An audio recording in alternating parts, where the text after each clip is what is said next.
Drama के starting में एक पार्टी का सीन हम लोग देखते हैं जहाँ पर कि लिंसी आई हुई थी। उसके फ्रेंड से कह रही हुई थी कि इस पार्टी में अभी सबसे ज़्यादा पावरफुल और सबसे ज़्यादा तुम रिचेस्ट इंसान कह सकते हो यूजिन को। उसके आसपास जो भी लड़कियाँ जाती हैं उसके साथ फ्लर्ट करने के लिए ना वो गायब हो जाती हैं या तो फिर उन्हें कभी वो भाव ही नहीं देता। लिंसी सोचती है इसका अगला बलि का बकरा तो वही बनने वाला है, वही उसके लिए सबसे बेटर ऑप्शन है। उसकी फ्रेंड उसे वार्न करती है कि बहन वो बहुत ही रिस्की इंसान है, उससे पंगा लेना सही नहीं है। लेकिन लिंसी को तब यूजिन ही चाहिए था, वही उसके प्लान के लिए आगे उसका हेल्प कर सकता था। लिंसी वाइन का ग्लास लेकर के यूजिन से बात करने के लिए जाती है, लेकिन जैसा कि हम सबको ये रूल पता है कि अगर आपको किसको पटाना है ना तब उसके साथ वाले को भाव दो, तो फिर वह जलस होकर के ये सोचेगा कि मुझ में क्या कमी है जो ये गर्ल या फिर ये इंसान मुझे भाव नहीं दे रहा। तो वह बिल्कुल वही करती है, जाती तो उसी के पास है लेकिन उसे छोड़ करके किसी और इंसान से बात करने लगती है और उसे कहती है आई नो कि हमारी लाइफ आपके लिए इम्पोर्टेंट नहीं है, लेकिन आपने प्रॉमिस किया था कि हमारे साथ बिजनेस करने के बाद आप मेरी मॉम के ट्रीटमेंट के लिए पैसा दोगे, बट आपने सिर्फ एक ही पार्ट दिया, दूसरा पार्ट आप कब तक देने वाले हो। वो इंसान तो लिंसी को पहचानता भी नहीं था। दर्श पे उसे कहता है कौन हो बहन, मैं तो तुम्हें जानता भी नहीं और भला मैं तुम्हें पैसे क्यों देने जाऊँ। वो कहने लगती प्लीज़ ऐसे मत इग्नोर करो, हम लोग गरीब लोग हैं, हम लोग कहाँ जाएंगे, हमारे पास तो पैसे नहीं है। वो गुस्से में लिंसी को धक्का दे देता है और वो स्वाइप मारते हुए पहुँच जाती है यूजिन की गोद में, जहाँ पर कि वहाँ पर इस तरीके से वाइन उसके ऊपर गिरता है और वो यहाँ पर उसे सॉरी बोलने लगती है। वो उसे कहती है तुम अपना ड्रेस दे दो, मैं तुम्हें क्लीन करके वापस कर दूँगी। वो कहता है तुम्हें पता भी है कि ये कितना कॉस्टली है। वो उसे कहती है नहीं पता तो नहीं है, लेकिन अगर दोगे तो शायद मैं यहाँ पर जान सकती हूँ कि ये कितना महंगा है और मैं तुम्हारा हेल्प करने के लिए तैयार हूँ, अगर नहीं तो फिर मैं खुद को तुम्हें प्रॉमिस कर सकती हूँ। यूजिन उसे किस करने के लिए आगे बढ़ता है, सारे लोग वहाँ से खिसक लेते हैं। लिंसी कहती है भले मैं गरीब हूँ लेकिन मैं कभी किसी का उधार नहीं रखती। वो आगे बढ़ के यूजिन को किस कर लेती है और यूजिन भाई साहब खुद को कंट्रोल नहीं कर पाते हैं और वो लिंसी को अपने होटल के कमरे में लेकर के जाता है जहाँ पर कि वो दोनों इंटीमेट होते हैं। यूजिन की नज़र लिंसी के पैर पर बने टैटू पर जाती है। इस टैटू को वो पहचानता था, इसमें जो वो फ्लावर था वो उसके घर पे मतलब उनका फैमिली का वो लोगो हुआ करता था। अगली मॉर्निंग जब लिंसी जगती है तो वो यूजिन को एक्शन में पहचानती थी। दैट्स पे उसने उसे टारगेट किया था। कुछ साल पहले जब लिंसी अपनी लाइफ ख़त्म करने वाली थी तब यूजिन ने आकर के उससे मोटिवेट किया था। हालांकि दोनों स्ट्रेंजर थे लेकिन यूजिन के मोटिवेशन से लिंसी को काफ़ी हेल्प मिला था और यहाँ पर वो इसी वजह से ज़िंदा भी थी। दैट्स पे जब वो दोबारा यूजिन को देखती है तो वो उसे पटाने का डिसाइड करती है। यूजिन के जगने से पहले वो यहाँ से जाना चाह रही थी लेकिन यूजिन जगता है और कहता है कि ऐसे कैसे जा सकती हो। तो लिंसी उसे पैसे निकाल करके ऑफर करते हुए कहती है इससे ज़्यादा तो फ़िलहाल मेरे पास नहीं है, क्यों ना हम कॉन्टैक्ट डिटेल शेयर कर ले, अगर तुम्हें इससे ज़्यादा चाहिए हो तो मैं तुम्हें बाद में धीरे धीरे करके देने वाली हूँ। यूजिन उसे कहता है वो कल रात में मैं तुम्हें अच्छे से देख नहीं पाया, एक बार फिर तुम्हें देखना चाहता हूँ। ये कह के वो लिंसी के साथ वापस से इंटीमेट होता है। थोड़ी देर में वो अपने सेक्रेटरी से लिंसी के साइज का ड्रेस और सैंडल वगैरह मंगाता है। उसे पैसे और सैंडल ऑफर करते हुए कहता है कि ये तुम्हारे लिए नया ड्रेस है, इसमें चेंज कर लो और वो फ्रेशन अप होने के लिए चले जाता है। लिंसी उसके पैसे नहीं एक्सेप्ट करती है, ड्रेस लेती है, सैंडल पहनती है। यूजिन के पास एक इन्विटेशन था, उसे लेती है और वहाँ से निकल लेती है। यूजिन यहाँ पर आता है तो वो अपने सेक्रेटरी को कहता है लिंसी के बारे में पता लगाओ, वो कौन है। इधर लिंसी वो इन्विटेशन लेकर के एक पार्टी में पहुँच जाती है। यहाँ से असली कहानी की शुरुआत होती है। कुछ साल पहले लिंसी इसी घर की बेटी हुआ करती थी और इसकी स्टेप मदर, उसकी स्टेप सिस्टर एनी ने उसे लव डोज दे करके किसी बदमाश इंसान के साथ नाइट स्पेंड करवाया था और लिंसी तो उस इंसान को पहचानती भी नहीं है। बट हम व्यूअर्स देखते हैं कि एक्चुअल में वो यूजिन नहीं था, वो भी लव डोज ले करके यहाँ कमरे में आया था और वो दोनों इंटीमेट होते हैं। यहाँ पर लिंसी यूजिन को देखे बिना ही उसके जगने से पहले उठ करके वहाँ से चली जाती है, लेकिन इस बात का पूरा तमाशा बन जाता है। बात फैमिली तक जाती है और फैमिली वाले यहाँ पर लिंसी को घर से ऐसे बेदखल कर देते हैं, ये कहते हुए कि तुमने हमारी फैमिली का नाक कटा दिया है। लिंसी कहते रहती है कि एक्चुअल में एनी और उसके मॉम ने उसे फंसाया है, लेकिन कोई भी उसकी बात सुनने के लिए तैयार ही नहीं था। उसे घर से निकलवा दिया जाता है, ये उन दोनों का प्लान था। दैट्स वाई लिंसी को मरने के लिए इन लोगों ने छोड़ दिया था। लिंसी ने अकेले ही सर्वाइव किया और वो वापस लौटी है यहाँ पर इनसे रिवेंज लेने के लिए। और वो आज अपने ग्रैंडफादर के बर्थडे पार्टी वाले दिन आई हुई है। लिंसी ने अपनी पूरी आइडेंटिटी ही बदल ली है, लेकिन जब वो उस पार्टी में जा रही है तो एनी और उसकी मॉम देख करके शॉक हो जाती है कि ये जिंदा कैसे हो सकती है। इन लोगों ने तो लिंसी को मार डाला था, पर्सनली उसकी बॉडी कलेक्ट की थी उन लोगों ने, तो फिर लिंसी जिंदा कैसे हो सकती है। लिंसी से कहती है मैं वो नहीं हूँ जो तुम लोग समझ रहे हो, एक्चुअल में मैं लिंसी हूँ। लिंसी ने अपनी पूरी आइडेंटिटी ही चेंज कर ली थी, अब वो एक फैशन डिज़ाइनर बन करके आई हुई थी। लेकिन ग्रैंडफादर जब यहाँ पे लिंसी को देखते हैं तो शॉक हो जाते हैं। उन्हें तो लिंसी अपनी पोती की तरह ही लग रही होती है। उसे कहने लगते हैं कि बेटा तुम जिंदा हो, तुम हमसे मिलने के लिए क्यों नहीं आई। लिंसी जानती थी कि ग्रैंडफादर इस फैमिली में उससे एक्चुअल में प्यार करते थे, लेकिन वो अपनी आइडेंटिटी यहाँ पे रिवील नहीं कर सकती थी। दैट्स वाई वो कहती है कि नहीं, मैं आपकी पोती नहीं हूँ, मैं तो लिंसी हूँ, मुझे पार्टी का इनविटेशन मिला था, दैट्स वाई मैं यहाँ पर आई हुई थी। बट वो मानने के लिए तैयार ही नहीं थे। तभी वहाँ पर पार्टी में एंट्री होती है यूजिन की। लिंसी ने एक्सपेक्ट नहीं किया था कि यूजिन यहाँ पर आने वाला है। वो यहाँ पर आते हैं लिंसी को कहता है कि एक्चुअल में ये मेरी गर्लफ्रेंड है और मैं इसे इस पार्टी में ले करके आया हुआ था। लिंसी खुद ये देख करके शौक हो जाती है कि यूजिन क्या कर रहा है, ये बस वन नाइट स्टैंड के लिए इसके लिए इतना सब कुछ कर रहा है। अब यूजिन का कहना था कि लिंसी मेरी गर्लफ्रेंड है, लिंसी को भी उसकी फेक गर्लफ्रेंड होने की एक्टिंग करना पड़ता है। यूजिन कहता है कि ये आपकी पोती नहीं है, लेकिन हाँ आपकी पोती की तरह दिखती ज़रूर हो। एक्चुअल में ये मुझे कुछ साल पहले मिली थी, 3 साल पहले, और इससे अमनेसिया हुआ था, तो मैं इसकी फ़िलहाल मेमोरी गेन कराने की कोशिश कर रहा हूँ। ग्रैंडफादर और ज़्यादा कन्विंस हो जाते हैं कि ये उनकी पोती हो सकती है, क्योंकि 3 साल पहले तो इस तरीके से जो है उनकी पोती भी खोई हुई थी। अब यहाँ पर डीएनए टेस्ट कराने के लिए भेजा जाता है। यूजिन को लिंसी कह रही होती है कि आखिरकार वो उसका हेल्प क्यों कर रहा है।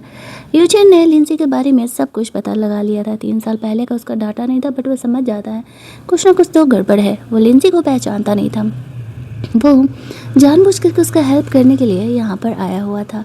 लिंसी खुश थी कि उसने एक्सपेक्ट नहीं किया था कि यूजिन उसका इतना हेल्प करेगा, लेकिन फिर भी सब कुछ सही जा रहा है। थोड़ी ही देर में यहाँ पर डीएनए टेस्ट का रिपोर्ट आता है, लेकिन डीएनए टेस्ट का रिपोर्ट एक्चुअल में गलत था।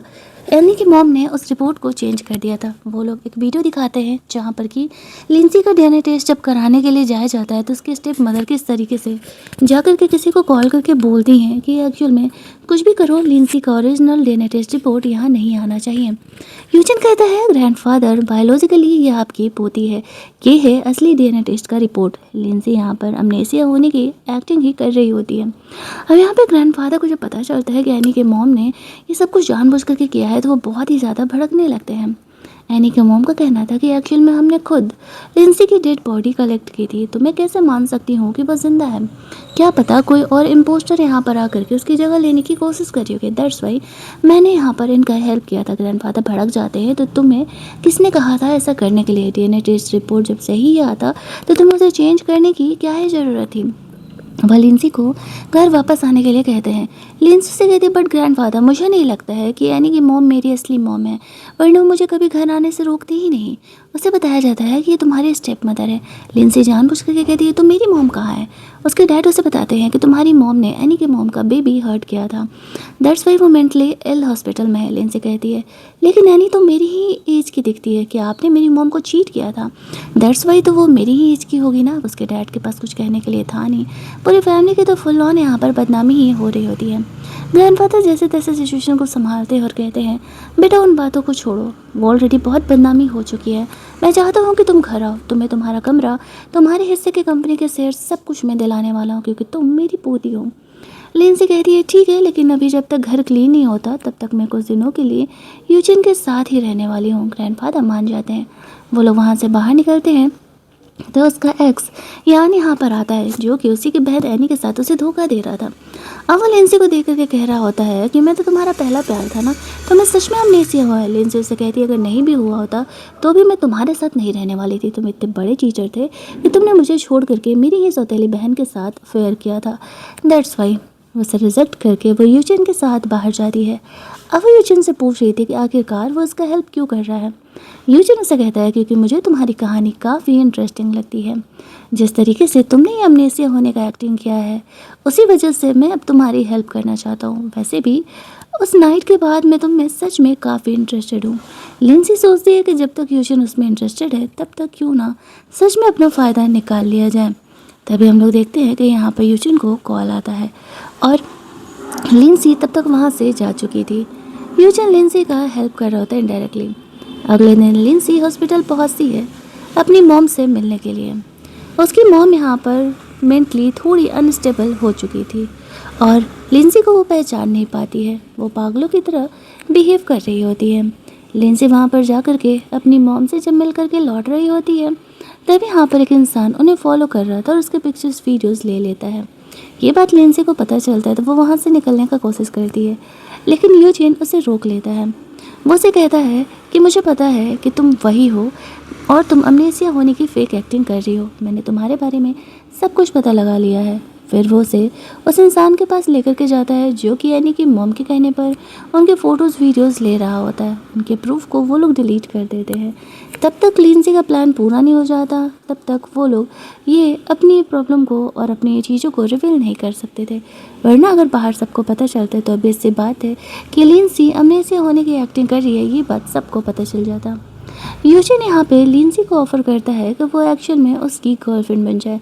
लिंसी उसे कहती है तुम्हें पता है कि मेरा कोई फैमिली बैकग्राउंड नहीं है, अगर ये फैमिली मुझे एक्सेप्ट भी करती है तब भी मैं तुम्हारे कंपेयर में बहुत ही कम ही रहूँगी, तो फिर आखिरकार तुम्हें मुझे अपनी गर्लफ्रेंड क्यों बनानी है। यूजिन कहता है वो तो नहीं पता, लेकिन हाँ शायद मैं तुम में तब तक इंटरेस्टेड हूँ तब तक तुम मेरी गर्लफ्रेंड बनी रह सकती हो। लेकिन लिंसी उसे हाँ या ना में कुछ भी जवाब नहीं देती है। अगले कुछ दिनों तक वो यूजिन के घर पर ही स्टे करती है जब तक कि उसका कमरा उसके पुराने घर में क्लियर नहीं किया जाता। 2-3 दिनों बाद यहाँ पर लिंसी को घर बुलाया जाता है। ग्रैंडफादर खुश होकर के कंपनी के 5% शेयर लिंसी को ट्रांसफ़र करने वाले थे, जिसे कि उसके फादर अपोज कर रहे होते हैं। लिंसी उन चीज़ों को एक्सेप्ट कर लेती है। ग्रैंडफादर उसे कहते हैं कि वो कंपनी में जा कर के जॉब कर सकती है, लेकिन लिंसी ये बहाना कर रही थी कि नहीं नहीं मैं भी उतनी कैपेबल नहीं हूँ। लेकिन ग्रैंडफादर उसे ज़िद करते हैं तो वो मान जाती है। जब वो वहाँ से निकल रही होती है तो यान वापस से उससे बात करने के लिए आता है। एनी को दिखाने के लिए वो उससे अच्छे से बात कर रही थी।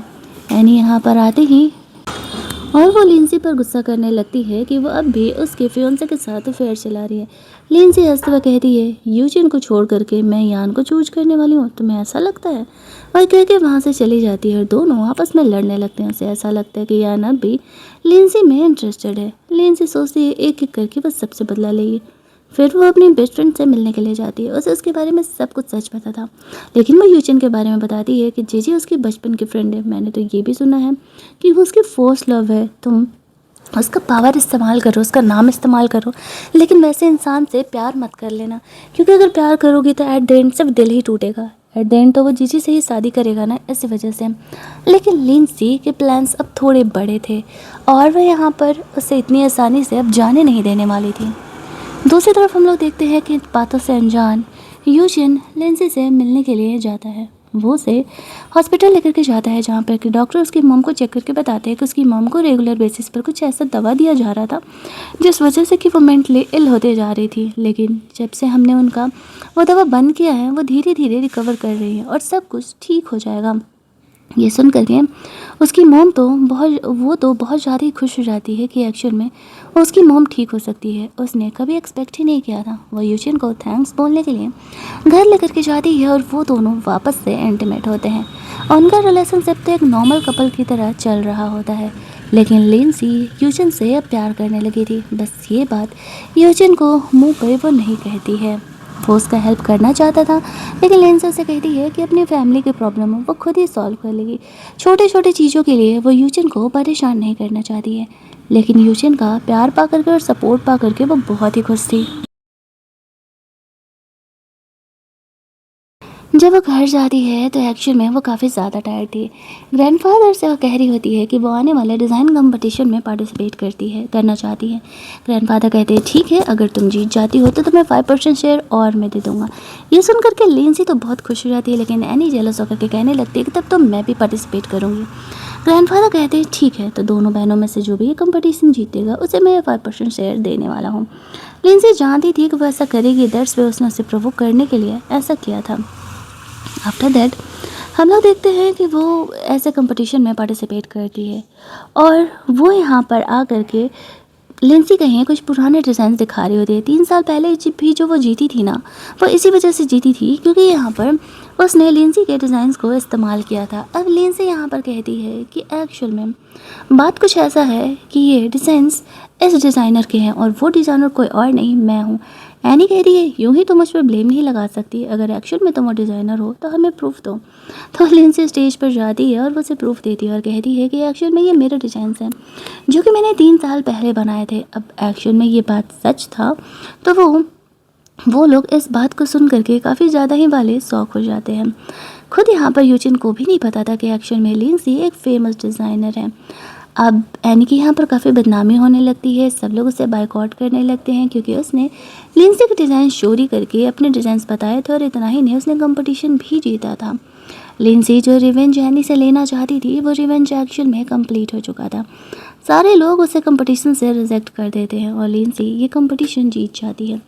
अगर वो ऐसा नहीं भी करती तो वो वैसे भी वो कंपटीशन जीतने ही वाली थी क्योंकि एक्चुअल में उसने बहुत ही अच्छे डिज़ाइंस बनाए थे। यूजुअल लिंसी को कहता है और कितने सारे तुमने यहाँ पर सीक्रेट में से छुपा करके रखे हैं। लिंसी कहती है ज़्यादा नहीं, बस 2-4 ही हैं। यूजिन तो लिंसी में और ज़्यादा इंटरेस्ट लेने लगा था।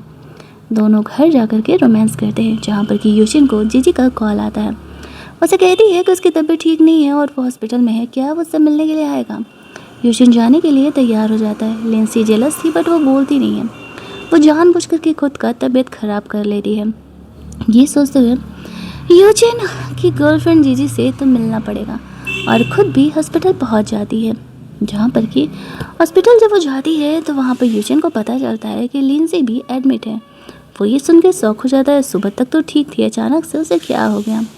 वो उसे देखने के लिए जा रहा होता है जहाँ पर कि हम लोग देखते हैं कि लिंसी जानबूझकर के एनी के कमरे के बाहर जाती है। अब उसके घर के मेड के साथ वो आई हुई थी तो एनी को लगने लगता है कि ये लड़की कौन है भाई जो कि यूजिन के घर के मेड का इस्तेमाल कर रही है। वो उससे मिलने के लिए जाती है और कहती है तुम्हारी जैसे मैंने कई देखी है, मैं यूजिन की फियोंसे हूँ। वो हंसते हुए कहती है ओह बट उसने कभी तुम्हारे बारे में बताया नहीं, अगर तुम उसके लाइफ में इतनी ही मैटर करती तो कभी तो बताता वो। तभी यूजिन यहाँ पर आ जाता है। गुस्से में जीजी ने लिंसी को थप्पड़ मारा था तो वो यहाँ पर नीचे गिर के एक्टिंग करने लगती है कि वो उससे बुली कर रही है। वो उस पर गुस्सा करते हुए कहता है कि वह ऐसा कैसे कर सकती है। वो यूजिन के सामने बार बार लिंसी को बुली करने की कोशिश कर रही होती है तो वो उसका हेल्प करता है और उसे हॉस्पिटल के अंदर लेकर के जाता है। साथ ही में नर्स को जीजी को अपने कमरे में लेकर के जाने के लिए बोलता है। लिंसी उससे पूछती है कि क्या एक्चुअल में जीजी उसकी गर्लफ्रेंड या फियांसे है जिससे कि वो शादी करने वाला है। इस बात पर वो उसे कहता है कि नहीं, वो तो सिर्फ और सिर्फ मेरी बहन की तरह है, मैं कोई उससे प्यार नहीं करता। ये बकवास तुम्हें किसने बता दिया है, तो तुम इसीलिए जेलस थी सुबह में। वो कहती है मैंने कब कहा कि मैं जेलस हूँ, मैं तो बिल्कुल भी जेलस नहीं थी। वो हंसने लगता है क्योंकि उससे ऑब्वियस सी बात है, समझ में आ रहा था कि उसकी बंदी जेलस हो रही है, तभी तो वो ऐसे बिहेवियर कर रही थी। दूसरी तरफ यहाँ पर हम लोग देखते हैं एनी, उसके फादर और उसकी मॉम तीनों को ग्रैंडफादर डांट लगा रहे होते हैं और साथ में पिटाई भी, क्योंकि एनी ने गलती तो की थी, उसने यहाँ पर लिंसी के डिज़ाइन को चोरी किया था। एनी का कहना था कि लिंसी हमें झूठ बोल रही है कि उससे अमनेसिया हो गया, अगर ऐसा होता तो उसे ये चीज़ें याद कैसे होती। ग्रैंडफादर कहते हैं तो उसने उसमें कुछ गलत नहीं किया, तुम लोग जैसे उसके साथ बिहेव करते हो तो वो ऐसा ही करेगी ना, लेकिन तुम लोगों ने तो कंपनी का नाम डुबा दिया है। इतने पैसे बर्बाद करती थी, मैं कुछ नहीं बोलता था, लेकिन कोई टैलेंट नहीं है, दूसरे के डिज़ाइन को चोरी करके अपने डिज़ाइन बताती हो, तुम्हें शर्म भी नहीं आता है। लिंसी यहाँ पर यूजिन के साथ आती है। ग्रैंडफादर लिंसी को इस तरीके से सपोर्ट कर रहे थे तो उसे काफ़ी अच्छा लगता है। साथ ही में वो यहाँ पर कहती है कि एनी को अब जेल जाना पड़ेगा, उसने उसके डिज़ाइंस ऐसे चोरी किए हैं। एनी जेल नहीं जाना चाह रही थी। लिंसी कहती है ठीक है, तो फिर मैं कंपनी में जा कर के उसके पोजीशन पर काम करना चाहती हूँ, तभी जा कर के मैं उस पर कोई केस नहीं करूँगी। अब एनी को मजबूरी में अपना पोजीशन देना पड़ता है, क्योंकि अगर वो ऐसा नहीं करेगी तो उसे सच में जेल जाना होगा। ग्रैंडफादर लिंसी को अलाउ कर देते हैं और कहते हैं मेरे रहते हुए आज के बाद तुम्हें कोई बुली नहीं करने वाला है। लिंसी इस तरीके से फिर वहाँ से यूजिन के साथ जाने लगती है। एनी को बहुत ही गुस्सा आ रहा होता है कि धीरे धीरे करके हम सबकी जगह लेते जा रही है। इस तरीके से उसने मेरे कंपनी से मेरा पोजीशन छीन लिया, मेरा कमरा छीन लिया, जो कि मैं पिछले 3-4 सालों से उस कमरे में रह रही होती हूँ। लेकिन एनी और उसकी मॉम लिंसी के चाल के आगे कुछ नहीं कर पाते हैं। यूजिन लिंसी को वहाँ से लेकर के जाता है और ये दोनों कपल आपस में लड़ने लगते हैं। उनका कहना था कि ये सब कुछ उसी के वजह से हुआ है, और यहाँ पर लिंसी कहती है ये सब कुछ तो बस एक शुरुआत है, आगे देखती जाओ मैं क्या करती हूँ। लिंसी जब कंपनी में जाती है तो वो कुछ पेपर चेक करती है, जिसके थ्रू से पता चल जाता है कि कंपनी की एक्चुअल में काफ़ी बुरी हालत है। उसके फादर से आते हुए कहते हैं कि तुम बस यहाँ पर एक्टिंग ही कर रही हो, ये समझो, ज़्यादा कंपनी के पर्सनल मैटर में घुसने की ज़रूरत नहीं है। लिंसी हंसते हुए कहती है, हाँ डैड, क्यों नहीं, जैसा आप कहो। उसके डैड को तो लगता है कि शायद लिंसी उसकी बात मान गई होगी, लेकिन एक्चुअल में ऐसा कुछ भी नहीं है। और यहाँ पर लिंसी वो पेपर लेकर के पहुँच जाती है ग्रैंडफादर के पास, उसे बताने के लिए कि एक्चुअल में ग्रैंडफादर देखिए किस तरीके से मेरे डैड यहाँ पर कंपनी में चीटिंग कर रहे हैं। उसके डैड को गैम्बलिंग की आदत थी और वो कंपनी का फ़ंड का इस्तेमाल किया करते थे, किसी को ये बात पता नहीं था। ग्रैंडफादर को जब ये बात पता चलता है तो वो बहुत ही गुस्सा करते हैं और वहाँ पर तो पुलिस भी चेक करने के लिए आ जाती है। बिजनेस फ्रॉड के तौर पर यूजिन उन्हें लेकर के आया हुआ था। लिंसी से कहती है, ग्रैंडफादर ये बातें फेक है, हमारी कंपनी में कुछ भी फ्रॉड नहीं हुआ है। एक्चुअल में ये बातें प्रूव कर सकती हूँ, मुझे कुछ वक्त चाहिए। वो अपने डैड का हेल्प करने का एक्टिंग करती है ताकि वो उससे फ़ायदा ले सके। तो उसके डैड कहते हैं, हाँ हाँ क्यों नहीं क्यों नहीं, तुम ज़रूर इस बात को प्रूव करो। तो वो पुलिस वालों को यहाँ पर प्रूव कर देती है कि एक्चुअल में उसके डैड ने कुछ भी फ्रॉड नहीं किया है। लिंसी अपना रिपोर्ट लेकर के पहुँच जाती है कंपनी में, जहाँ पर कि सारे शेयर होल्डर्स अपने सवालों का जवाब मांग रहे होते हैं। लिंसी पहले तो बताती है कि कंपनी एक्चुअल में इतना ज़्यादा लॉस में क्यों है। उसके डैड ने यहाँ पर कंपनी के फंड को लेकर के गैम्बलिंग किया है, जिस वजह से कि कंपनी को अच्छा खासा लॉस हो रहा है। शेयर होल्डर्स यहाँ पर बहुत ही ज़्यादा गुस्सा करने लगते हैं। लिंसी एक शर्त रखती है, वो कहती है कि वो इन चीज़ों को ठीक कर सकती है, बट शर्त सिर्फ इतना ही है कि वो यहाँ पर इन चीज़ों को ठीक करेगी, लेकिन बदले में उसे कंपनी का सीईओ का पोजीशन चाहिए। अगर 3 महीने में उसने इन चीज़ों को ठीक नहीं किया तो वो खुद ही इस कंपनी से रिज़ाइन कर देगी। तो वो लोग इस बात को मान जाते हैं। हालांकि उसके डैड ये नहीं चाहते थे, क्योंकि कंपनी का पोजीशन ऑब्वियस सी बात है उसे छीन लिया जाता, लेकिन ग्रैंडफादर कहते हैं कि हाँ ये सही रहेगा। इस समय पे लिंसी की जो है टैलेंट के बारे में भी पता चलेगा। अब बदले में यहाँ पर जो कुछ भी उन लोगों ने गैम्बलिंग में लिया है वो धीरे धीरे करके उन सबको यहाँ पर लौटाना पड़ेगा, क्योंकि अगर ऐसा नहीं हुआ तो फिर ऑब्वियस सी बात है कि उन्हें अच्छा खासा लॉस होने वाला है। अब इतना बड़ा दांव लिंसी ने लगाया था, वो खुद में ओवर कॉन्फिडेंट थी कि वो चीज़ों को ठीक कर सकती है। इसी वजह से इसके बाद वो चली जाती है यहाँ पर कंपनी संभालने के लिए, जहाँ पर कि यूजिन उससे मिलने के लिए आता है। लिंसी आज के सिचुएशन के लिए उसका हेल्प करने के लिए थैंक्स बोलती है। अगर यूजिन ने उसे इन्वेस्टिगेशन में हेल्प नहीं किया होता तो ऑब्वियस सी बात है वो इतनी जल्दी इन चीज़ों को सॉर्ट आउट नहीं कर पाती। वो घर पर रोमांस करने के बाद उसे कहता है कि क्या एक्चुअल में उसे उसका हेल्प नहीं चाहिए। लिंसी उसे कहती है कि नहीं, वो खुद ही अपने प्रॉब्लम को सॉर्ट आउट कर लेगी। आफ्टर दैट उस हॉस्पिटल्स था तो वो उसे नहीं रोकता है, ये सोचते हुए कि शायद वो सच में खुद ही अपनी प्रॉब्लम को सॉल्व कर ले। वो गलत नहीं कह रही है। लेकिन अगली मॉर्निंग यहाँ पर जेजी यूजिन से मिलने के लिए घर आती है। जब वो यहाँ पर आती है तो वो लिंसी को वहाँ देख करके बहुत ही ज़्यादा गुस्सा कर रही होती है, लेकिन लिंसी बिल्कुल काम डाउन थी, क्योंकि उसे पता था कि जब यूजिन उसके साथ है और वो भी अपनी मर्जी से है तो भला जीजी उसका क्या ही बिगाड़ सकती है। एज यूजुअल जीजी यहाँ पर उसे बुली करने का कोशिश करती है तो वो उसका हेल्प करने के लिए आ जाता है। वो उसे कहता है, मैं तो तुम्हें अपनी बहन मानता था और तुम यहाँ पर मेरी फियोंसे हो, ये बात सबको बोलते चल रहे हो, ये बात मुझे तुम्हारी बिल्कुल भी अच्छी नहीं लगी।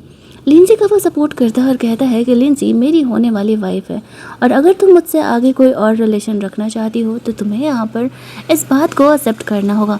तो वो खुद की जान लेने की धमकी देने लगती है। इस बात पर यूजिन उसे कहता है, ठीक है कोशिश करके देख लो, मैं यहाँ पर एम्बुलेंस बुला लेता हूँ। एम्बुलेंस खड़ी रहेगी तो रेस्क्यू करना थोड़ा आसान होगा ना, लेकिन अगर तुम्हें ये लग रहा है तुम खुद को हर्ट करोगी, मुझे फ़र्क पड़ेगा, तो मुझे इस बात से घंटा फ़र्क नहीं पड़ने वाला है। जीजी गुस्सा करके वहाँ से चली जाती है। लिंसी जब घर जाती है तो एली और उसकी मॉम उसके साथ बहुत ही अच्छे से बिहेव कर रही हो, तो कहती है हाँ हाँ हमसे गलती हो गई, हम माफ़ी मांगने के लिए तुम्हें अपने साथ डिनर पर लेकर के जाना चाहते हैं। लिंसी तो जानती थी कि ये इन लोगों का चाल है, उसके साथ जाने के लिए हाँ कह देती है। ये लोग वापस से वही चीज़ पहले की तरह प्लान करते हैं। लिंसी को इन लोगों ने लव डोज दिया हुआ था पिछली बार और इस बार भी वो लोग वही करने वाले थे, लेकिन जैसे ही लिंसी को वो लोग लव डोज देते हैं लिंसी को नशा होने लगता है और वो बेहोश हो जाती है। वो लोग उसे होटल के कमरे में लेकर के जाते हैं। कुछ लोगों को, कुछ लड़कों को और कुछ रिपोर्टर्स को उन लोगों ने बुक किया था, जो कि थोड़ी देर में यहाँ पर आने वाले थे। जैसा कि उन लोगों ने पिछली बार लिंसी के साथ किया था, उनका प्लान सक्सेसफुल हो गया था, तो वो लोग सोच रहे होते लिंसी के साथ भी इस बार वो लोग वही करेंगे। लेकिन तभी लिंसी जग जाती है और जैसे ही एनी रिपोर्टर्स को लेकर के कमरे में इंटर करती है तो उसे लिंसी की जगह अपनी मॉम मिलती है। 3-4 लड़के उसे सर्व कर रहे थे। एक्चुअल में यहाँ पर लिंसी ने अपनी जगह उसकी मॉम को बेहोश कर दिया था और उसे ही वो लव डोज दे दिया था, जिस वजह से कि वो यहाँ पर दवा के नशे में थी और इतने सारे लोग ऐसे उसके साथ रोमांस कर रहे होते। ये बात तो पूरे शहर को पता चल जाती है और यहाँ पर लिंसी का ये हेल्प किया था यूजिन ने। उसने उसे ये आइडिया दिया था कि वो ऐसा कर सकती है। मेल मॉडल तो पोस्टली उसने बुक किया था उसके लिए। अब ये बात को वो लोग प्रूफ नहीं कर सकते थे कि एक्चुअल में लिंसी ने ये सब कुछ प्लान किया है। उसकी मॉम गुस्सा होकर के लिंसी पर अटैक करने के लिए आती है, लेकिन यूजिन उसे सेव करने के लिए आ जाता है, जिस वजह से कि उसे चोट लग जाता है। उसके फादर यहाँ पर आकर के एनी और उसकी मॉम को बहुत ही ज़्यादा डांटने लगते हैं। एक तो फैमिली की बदनामी, ऊपर से बीवी का धोखा, भला कौन ही बर्दाश्त करने वाला था। लिंसी यूजिन का ट्रीटमेंट करा रही होती है, लेकिन यूजिन लिंसी को ही उसका फर्स्ट एड करने के लिए बोलता है। तो फिर उसके चोट पर ऐसे फर्स्ट एड वगैरह लगाती है, जिस वजह से कि उसका खून बहना रुक सके। आफ्टर दैट वो लोग घर जाते हैं। पूरे शहर में ऐसे बदनामी हो रही थी। लिंसी उसे कहती है कि इससे कंपनी के भी शेयर्स पर बहुत ही बुरा असर पड़ रहा है। मेरे पास कुछ आइडिया है जिसकी वजह से कि ये चीज़ें सॉर्ट आउट हो सकती है। ग्रैंडफादर कहते हैं बताओ क्या है, हम सब मानने के लिए तैयार हैं। तो पहला तो वो लोग कहती है कि जितने लोगों ने पैसे बर्बाद किए हैं वो सारे पैसे उन्हें वापस लौटाने होंगे, और दूसरा कि डैड को एनी की मॉम से डाइवोर्स लेना होगा, वरना सब लोग उन्हें ऐसे ही जज करते रहेंगे और कंपनी का जो पोजीशन है वो बहुत खतरे में आ जाएगा। और अभी 3 महीना पूरे होने वाले हैं और मैं अपनी शर्त जीते हुए कंपनी का सीईओ पोजीशन होल्ड कर लूँगी। उसके फादर सारी शर्तों को मान जाते थे, क्योंकि अगर ऐसा हुआ तो कंपनी से तो निकाले ही जाएंगे, घर पर से भी उन्हें निकाला जा सकता था। दैट्स वाई वो यहाँ पर लिंसी की कही गई सारी बातों को मान लेते हैं। एनी की खुद की फैमिली यानी उसके मॉम डैड भी यानी कि मॉम के वो लोग अब उसे रखने के लिए तैयार नहीं थे। उसे भी घर से निकाल दिया जाता है और एनी और उसकी मॉम के पास जितनी भी महंगी चीज़ें थी जो कि वो लोग लिंसी के डैड के पैसों से खरीदे थे, वो सारी चीज़ें सेल कर करके उन्हें उधार चुकाना पड़ता है। लिंसी ने फाइनली अपना रिवेंज ले लिया था, लेकिन अभी एक और चीज़ बाकी था।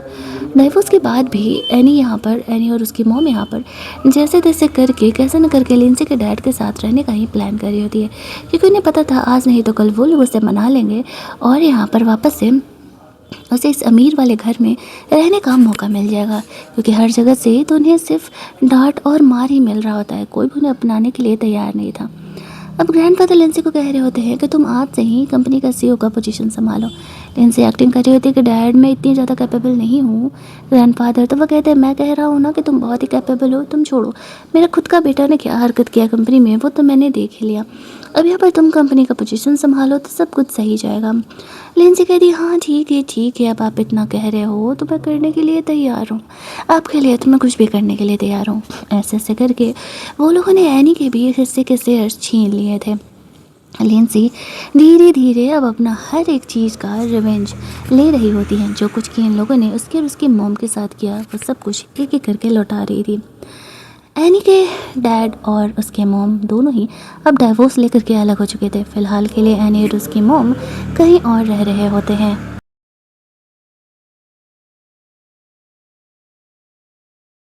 यूजिन लिंसी को ढूंढते हुए कंपनी पहुंच जाता है। वो उसे कहता है कि कहीं तुम मुझे यूज़ करने के बाद छोड़ने का तो प्लान नहीं करी। लिंसी कहती है कि अरे तुम छोड़ने वाली चीज़ हो, तुम्हारा तो नशा हो गया है मुझे।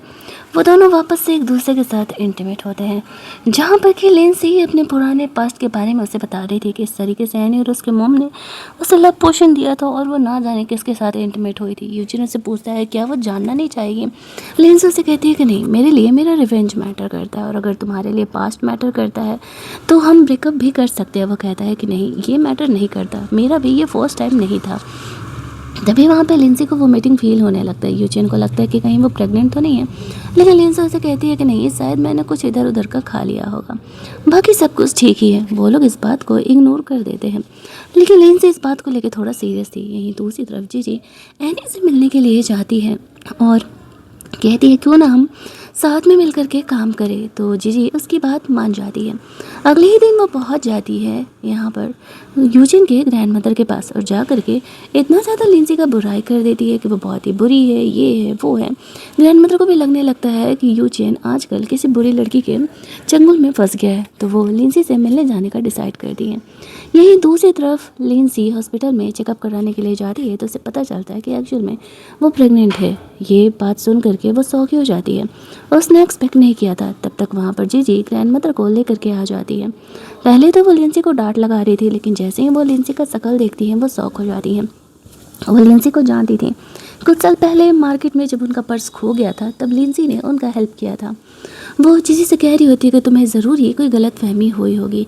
लिंसी इतनी अच्छी लड़की है कि जब वो एक स्ट्रेंजर का इतना बड़ा हेल्प कर सकती है तो फिर वो भला बुरी कैसे हो सकती है। अब जीजी सोच रही होती है कि वो जितना ही ऐसे फंसाने का कोशिश कर रही है उतना ही ज़्यादा वो यहाँ पर सबके सामने अच्छी बनते जा रही है। तभी हम लोग देखते हैं कि वहाँ पर यूजिन आ जाता है और वो कहने लगता है कि एक्चुअल में वो डैड बनने वाला है। लिंसी ने ये बात फ़िलहाल उसे बताई नहीं थी, उसे पहले ही ये बात पता चल गया था। ग्रैंड मदर ये बात सुन करके बहुत ही खुश हो जाती हैं। घर जा करके वो लोग यहाँ पर शादी वादी का प्लान कर रहे होते हैं। लिंसी को ग्रैंड मदर बहुत सारे गिफ्ट वगैरह देती है। यहाँ पर कि लिंसी थोड़ा ऑकवर्ड फील कर रही थी, लेकिन वो कह रही होती है कि आगे आने वाले कुछ दिनों में तुम और यूजिन तुरंत ही शादी कर लो, ऐसे तुम बेबी को भी जन्म देने वाली हो। लिंसी भी कुछ यही प्लान कर रही थी। लिंसी के भी घर पे ये बातें पता चल जाती है। ग्रैंडफादर बहुत ही खुश थे। यूजिन के ग्रैंडमदर लिंसी के ग्रैंडफादर से शादी वादी का बात करने के लिए जाती है। सब कुछ बिल्कुल सही जा रहा था, लेकिन हम लोग यहाँ पर देखते हैं कि जो एनी की मॉम थी वो लिंसी की मॉम को लेकर के आ जाती है, सबको ये प्रूफ देने के लिए कि एक्चुअल में लिंसी को कोई अमनेसिया नहीं हुआ। और हमें पता चलता है कि इतने दिनों से दवा छूटने की वजह से लिंसी की मॉम अब काफ़ी हद तक नॉर्मल हो चुकी थी। वह लिंसी को अपने घर वालों को पहचान रही थी। वह सबके सामने पोल खोल देती है कि किस तरीके से एनी के मॉम ने लिंसी को फंसाया था। उसने उसे वल्लभ पोषण दिया था, जिस वजह से कि उसे किसी और के साथ इंटीमेट होना पड़ा था। इतना ही नहीं, उन लोगों ने मुझे पागल करार दे दिया था।